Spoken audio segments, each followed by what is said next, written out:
Benda pusaka tidak hanya identik dari sisi keramat, tapi juga memiliki nilai sejarah. Hal ini penting diketahui generasi muda sebagai bukti sejarah dan perjuangan masa silam. Kini, keberadaan benda-benda pusaka kuno ini sebagian ada yang tersimpan dan terjaga di keraton-keraton. Sebagian besar pusaka itu sudah menjadi warisan leluhur secara turun-temurun di Cirebon. Terdapat 4 keraton yang masing-masing memiliki pusaka tersendiri. Tak semua keraton memiliki museum yang memadai untuk menyimpan benda pusaka tersebut.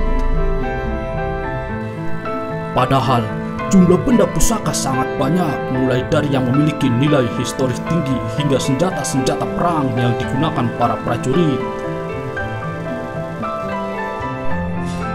Peran para tokoh besar pendiri Cirebon menjadi catatan penting dalam sejarah perkembangan Pantura Jawa Barat. Para tokoh tersebut tidak hanya meninggalkan warisan seni, budaya, dan bangunan tua. Sejumlah benda pusaka yang menjadi pegangan mereka semasa hidup mengisahkan kisah misteri dan kesohoran benda tersebut. Biolog Cirebon Opan Sapari mengatakan sejumlah benda pusaka Cirebon masih tersimpan dan dirawat oleh keluarga keraton. Salah satunya pedang Sunan Gunung Jati Cirebon bernama Ki Kambang. Masih ada dan tersimpan rapi di Keraton Kaprabonan, dan saya pernah melihatnya sendiri, hanya saja tidak bisa sembarangan dikeluarkan, kata Opan. Dia mengatakan panjang pedang Sunan Gunung Jati tersebut hampir 1 meter. Pedang digunakan untuk komando dalam setiap peperangan pasukan Cirebon.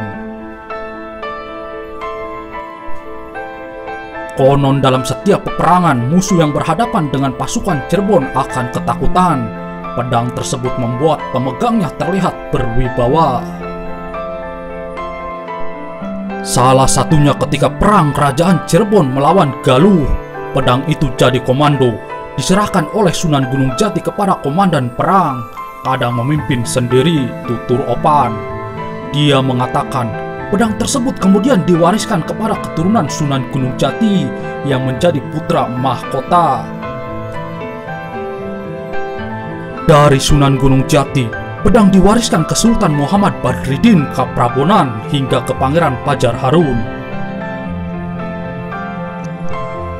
Berdasarkan catatan yang didapat, pedang tersebut memiliki keunikan tersendiri. Opan menyebutkan, jika ditaruh di air, pedang tersebut akan mengambang. Sementara dari informasi yang didapat, nama pedang Ki Kambang memiliki cerita yang menarik. Pedang tersebut adalah jelmaan seekor ular yang bertemu dengan Sunan Gunung Jati. Ceritanya ketika Sunan Gunung Jati turun ke pelabuhan, ada seekor ular di hadapannya. Di hadapan ular, Sunan Gunung Jati terdiam dan bertanya ke ular tersebut maksud dan tujuan menghadangnya. Singkat cerita, sang ular tersebut mengaku ingin mengabdi kepada Sunan Gunung Jati. Sang Sunan Gunung Jati sempat heran dengan permintaan ular yang ingin mengabdi kepadanya. Namun seketika itu, ular tersebut berubah bentuk menjadi pedang. Jadi, musuh terlihat takut saat pedang dihunuskan, mungkin karena memiliki karoma ular. Dan orang yang membawa pedang tersebut terlihat berwibawa, ujar dia.